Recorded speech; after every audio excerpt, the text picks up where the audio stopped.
快走，小猫快走！快点，快点！Hello， 大家好，欢迎回到 SS HiFi。这期的环北美游记回忆到了2024年10月底，在波士顿地区的房车生活。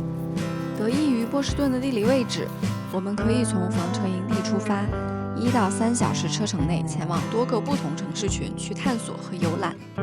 这次分享的就是在罗德岛普洛维登斯、麻州塞勒姆以及康涅狄格州哈特福德的城市体验。谢谢你来和我们分享这些秋日生活的小碎片。好啦，让我们一起出发吧。今天再补一下这个吧，然后我上面我已经买了这个东西，已经送来了，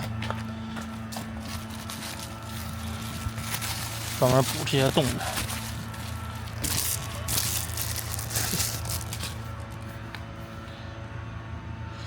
不知道好不好用，试一试吧。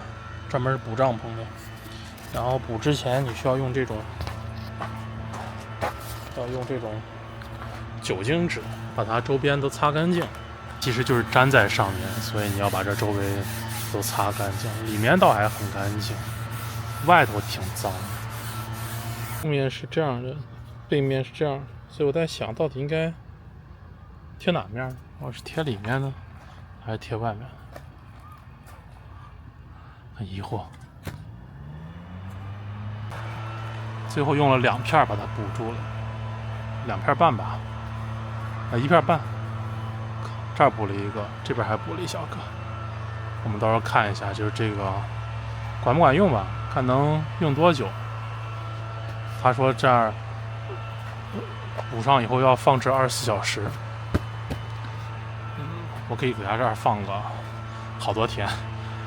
等下次收起来再打开的时候，看看有没有什么会更烂的更厉害呢，还是怎么样，就拭目以待吧。又是周末啦！对啊，我们今天从营地出发，来到了这个美国最小的州罗德岛。我们营地在麻省嘛，但是就是离罗德岛很近，对，离他们最大的这个城市叫 Providence， 也是他们的首府。对，离他们首府只有30分钟。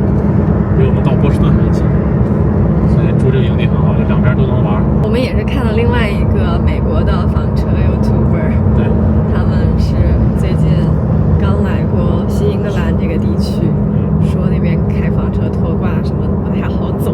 确实，我刚刚看很多桥限高都很低。因为好像东部这些越老的城市和地区越容易有那些比较矮的桥，所以一定要小心哦。终于到了罗德岛，这个岛不是岛，它虽然叫罗德岛，但是它就是大部分土地都在大陆上。对，这个州这个州是美国最小的一个州，它面积只有3000多平方公里。对，其实就相当于是上海的一半，就是连我们开封、郑州都比它大很多呢。很小，对，超级小的一个州，在最初的北美13州，13殖民地，对，它是最早宣布脱离英国殖民统治独立出来的州，所以它也叫这个独立之州。对，独立之州。所以今天就让我们逛一逛这个又小又老又精致的地方吧。好的，我们现在来到了普罗维登斯的市中心，这里是城市的心脏地带 Kennedy Plaza， 一座融合了古典与现代的广场。周围耸立着风格各异的建筑，像眼前这座宏伟的联邦大楼，灰白色的外墙和雕刻细节，诉说着城市的历史；而背后那栋高耸的金融塔楼，则代表着这座城市的现代与活力。普罗维登斯虽然是个小城市，却保留着新英格兰独有的文艺与温度。走在街头，每一栋建筑，每一处光影，都有着它自己的故事。沿着 Kennedy Plaza 继续往前走，就来到了普罗维登斯的金融区。这条路紧邻普罗维登斯河，往山坡方向望去，就是著名的 College Hill。那边坐落着布朗大学和罗德岛设计学院。远处那座白色尖塔的教堂，是全美历史最悠久的浸信会教堂。这片区域融合了学术、艺术与城市生活的气息。漫步其中，既能感受到新英格兰的古典优雅，也能看到学生与创作者的活力。这有一个很棒的橱窗，然后你看这个倒影，它就这样看过去，感觉树这些画是挂在树的倒影上的。我们面前的就是罗德岛设计学院，它是全美最顶尖的艺术与设计院校之一，也培养出很多世界级的创意人才。整个校园融合在城市街区之间，红砖建筑、艺术装置，还有学生的作品，到处都能感受到浓厚的艺术氛围。哇，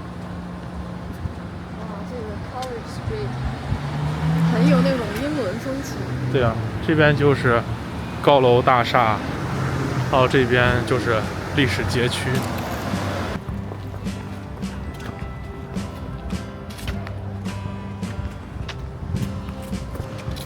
这个坡好大。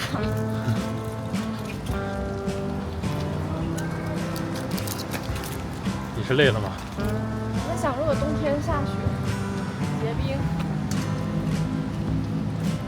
那这条路可能就封了，不让走了。它的星星叶子一半绿色，一半黄色。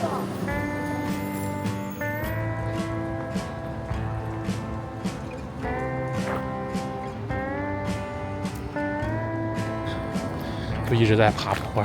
我们现在就在 College Hill 上，在学术的道路上一直攀爬。大学山。我们这边就是这边一大片建筑都是罗德岛艺术学院。然后我们现在再往上爬。对，上面就是布朗大学。他们两个学校就是挨着的，所以就很特别。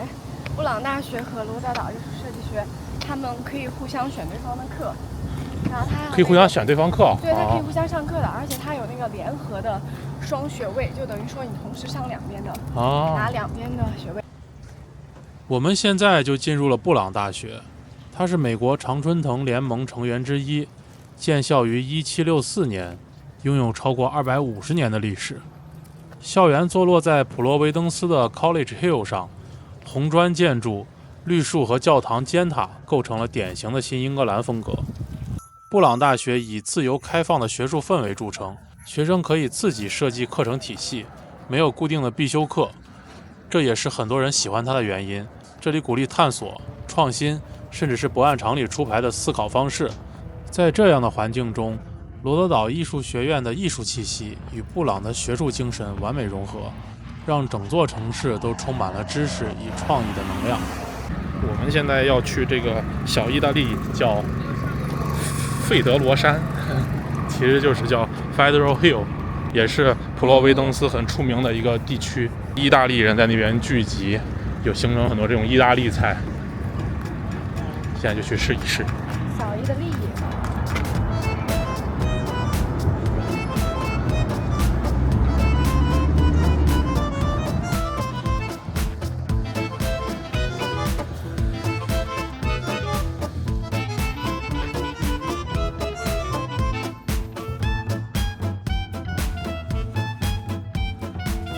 我们俩已经坐进来了，因为不知道吃啥，全靠 GPT 推荐。大家下次可以试一试，看它靠谱不靠谱。他刚刚给我们推荐了一个前菜，现在准备让他推荐一个主菜。Starter， 这个是 combination， 就是一套。Thank you。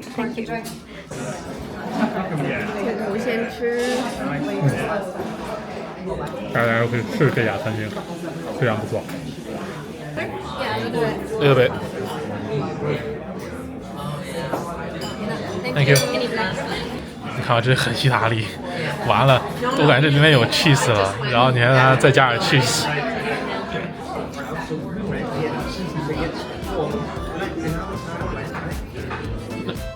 这里曾是意大利移民最早定居的区域，如今依然保留着浓厚的意式文化。街头弥漫着新鲜面包和咖啡的香气，老式的餐馆、红白格桌布，还有那标志性的拱门，象征着团结与繁荣。夜幕降临，我们来到了普罗维登斯最特别的活动——水火节。这是这座城市最具代表性的艺术庆典，几十个火盆点亮在普罗维登斯河上。它6:04的时候会点火啊。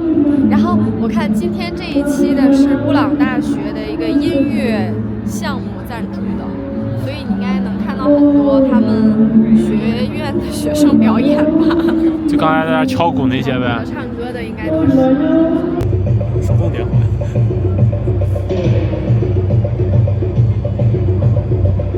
他们在传递火焰了，这就是所谓的薪火相传吗？火光在水面上跳动，配合音乐与人群的欢笑，整座城市都被点燃。水火节最早由艺术家巴纳比·伊万斯在1990年代创办，从那以后，它就成为了普罗维登斯的象征，也吸引来了世界各地的游客。每一次点火都像是一场城市与艺术的对话，既浪漫又让人感受到一种团结的能量。这也是我最喜欢普罗维登斯的地方。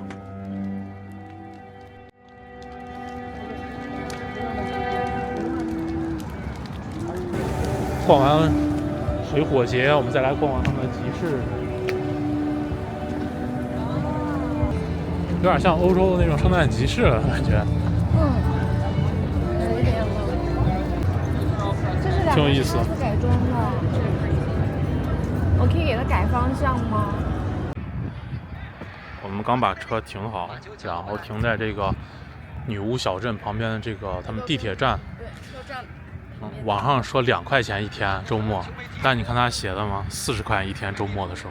它只有10月的时候是40块一天，因为10月份你们女巫小镇特别的受欢迎。万圣节嘛，就大家都是10月份来这边。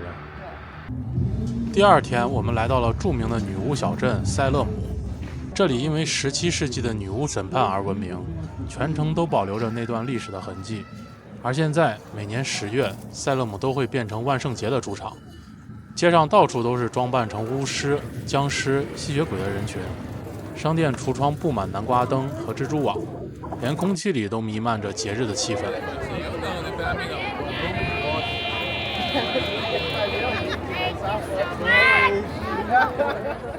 塞勒姆是一座非常特别的小镇，它的名字几乎贯穿了美国历史中最复杂也最具象征意义的几个章节。早在17世纪，它就是北美最早的清教徒定居点之一，但1692年的女巫审判才让这座小镇被全世界铭记。塞勒姆女巫审判其实可以说是美国版的教魂，一群清教徒在陌生的大陆上用信仰去维系秩序，当不确定、疾病与社会压力出现时，他们同样选择了寻找看不见的敌人，于是女巫成了替罪羊。短短几个月里，超过200人被指控，20人被处死。当社会秩序与权力不稳固，异端就成了被牺牲的对象。面对未知，人类倾向于用超自然的解释去消化恐惧。所以，无论是中国乾隆时期的教魂事件，还是美国甚至全世界范围的猎巫，它们都不是关于魔法或巫术的故事，而是关于人性、信仰和恐惧如何塑造社会的故事。尖顶的，这种就挺好的，我平时也能戴，怎么样？挺好玩的，很多人都戴这种帽子。大哥把这个给我们免费。Thank you. And then. Yeah. Perfect. Thank you so much. Thank you. 迅速的刚买了，因为我提前没有准备，然后他来了之后要投一口，你看看这都是些乱七八糟的。这不是天天催我打卡的小鸟吗？逗啊！收档10分钟结束。15块钱再加 tip， 再付他20块钱。20块。我现在整个的装扮更完整了，还可以吧？可以。好。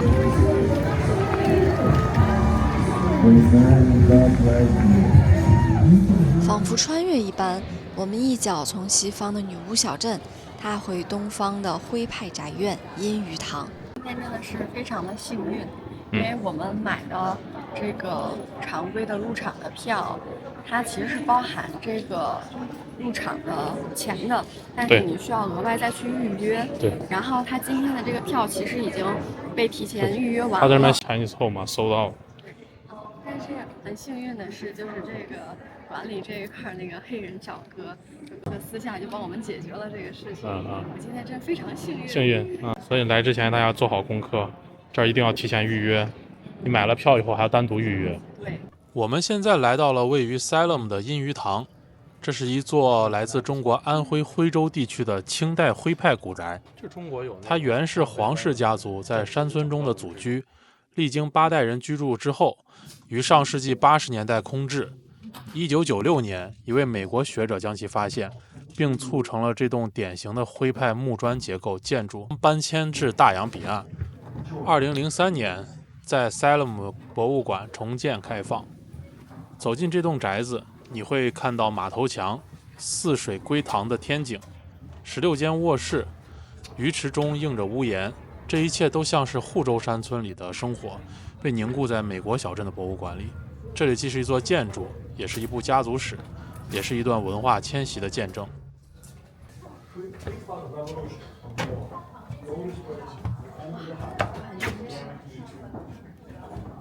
看看这个上面这些砖瓦，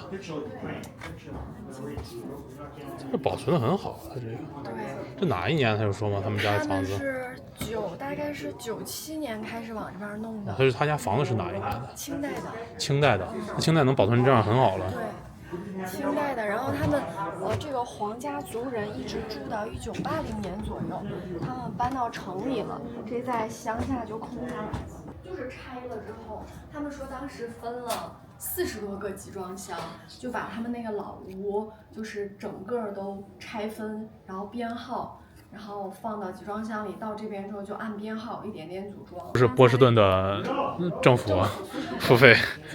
他还有一个集团也付了一些钱。然后看那个工作人员跟我说，我们就原来就以为就是材料什么是中国来的，我们知道，但他说就是包括一些工匠都是从中国一起过来的，对，然后在这儿待了1年，那些工匠把这个活重新组装起来，重新建了一遍，然后那些工匠才回去。他们甚至连地砖也是直接抠过来，地上的砖石头，然后一砖一瓦，一寸一砖一瓦全都是中国原汁原味的，然后连工匠也是，我天。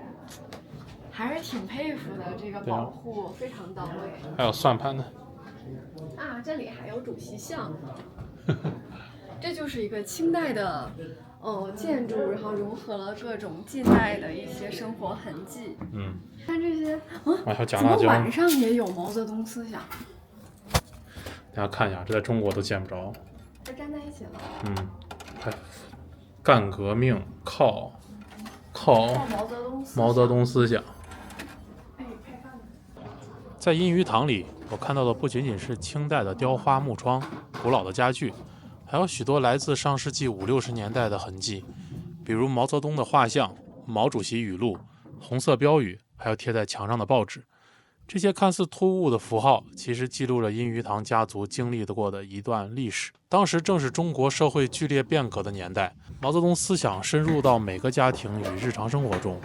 老屋的主人和子孙们也在那样的时代背景下重新理解家与社会的关系。在这栋房子里，你能同时看到清代商人的家训、祠堂里的先祖牌位，也能看到社会主义时期的政治标语。这让阴鱼堂不再只是古建筑，而是一个跨越2个世纪、2种意识形态的时空胶囊。这些保留下来的痕迹并没有被刻意去除，正是因为博物馆希望让观众看到一个真实的中国家庭如何经历封建、民国、新中国的时代变迁，从先祖崇拜到集体主义，从家族伦理到国家意识，这一切都浓缩在这栋房子里。时不时的都会来他们一家人访，然后刚才那个大爷不是跟我们说，去年8月他们黄家的3个后人还过来又参观了一下，就说那个东西你得给我放回去什么什么什么。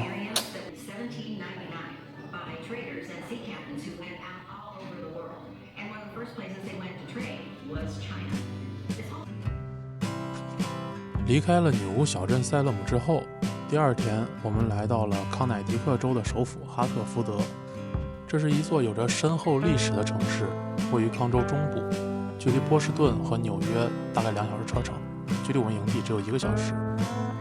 哈特福德建成于1635年，是全美国最早的殖民城市之一，也是美国最早制定宪法的地方之一，因此有着宪法之城的称号。我们这次来到这里是为了看一场《悲惨世界》的音乐剧，顺便逛一逛这座古老而浪漫的城市。这有个大炮。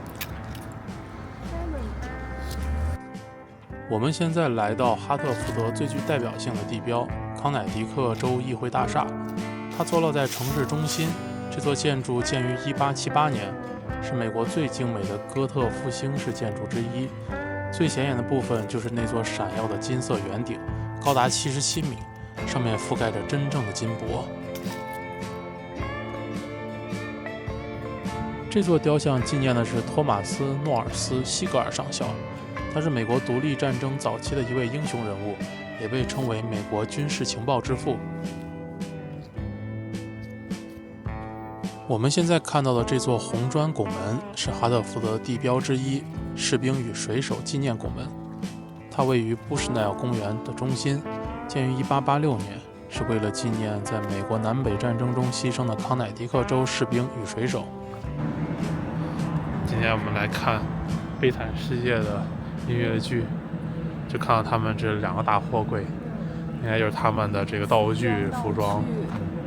我们进来了，现在等着准备开始看这个《悲惨世界》，